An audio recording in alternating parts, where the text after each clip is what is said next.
Imagine standing with Thomas Jefferson in the late 1700s. He's not just watching a nation being born, but helping shape it. He was like a meticulous surveyor, a data enthusiast before that was even a thing. Take Virginia back then, it was massive. More than a third bigger than Great Britain and Ireland combined.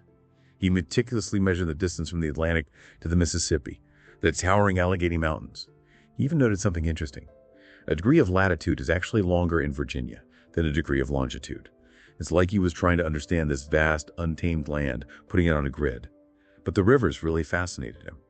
He details how navigable they are, like a modern-day GPS. He's not just describing them. He's thinking about their impact on the nation, how people and goods will move the flow of commerce. He calls the Ohio River the most beautiful river on earth, and he vividly describes obstacles, like the Great Falls of the Potomac. He even envisions trade routes, goods flowing down the Mississippi towards Europe, but returning via the Potomac or Hudson, avoiding the treacherous Gulf of Mexico. Like he's strategizing on a grand scale, moving goods across a continent that's still largely uncharted.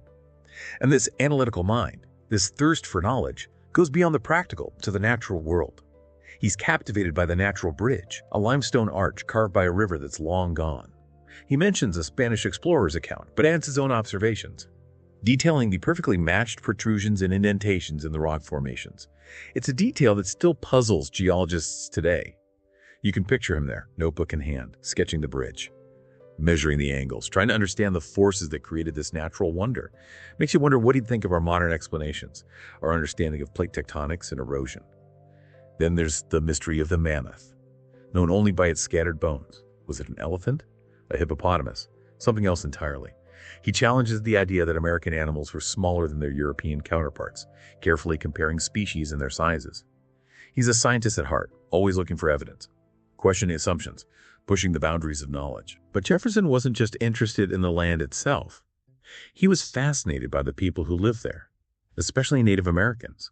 He disagreed with the common stereotypes of his time. He recognized how complex their societies were. He admired the eloquence of their leaders, the sophistication of their governments, and he was saddened by the terrible impact of European colonization. He even describes digging up a communal burial mound. He details the rituals and beliefs it revealed.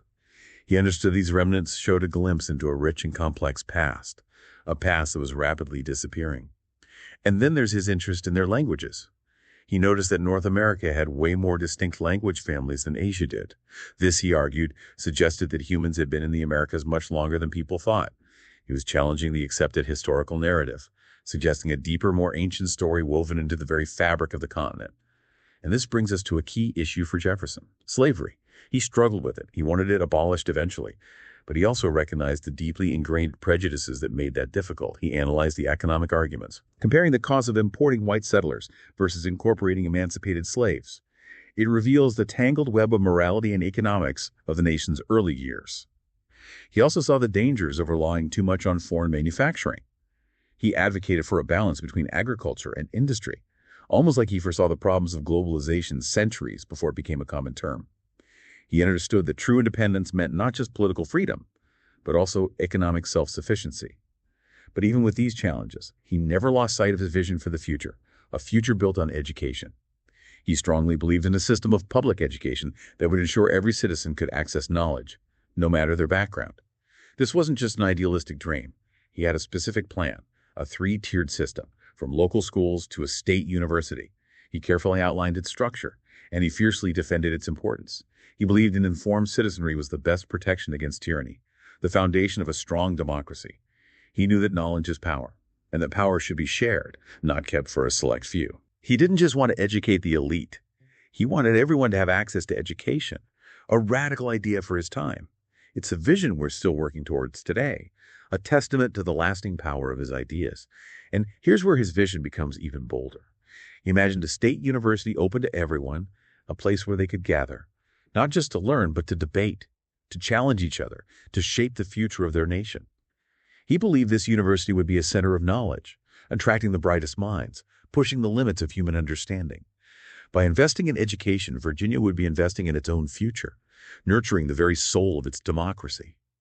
He envisioned a society where everyone had the opportunity to reach their full potential, where talent and hard work, not social status, would determine success.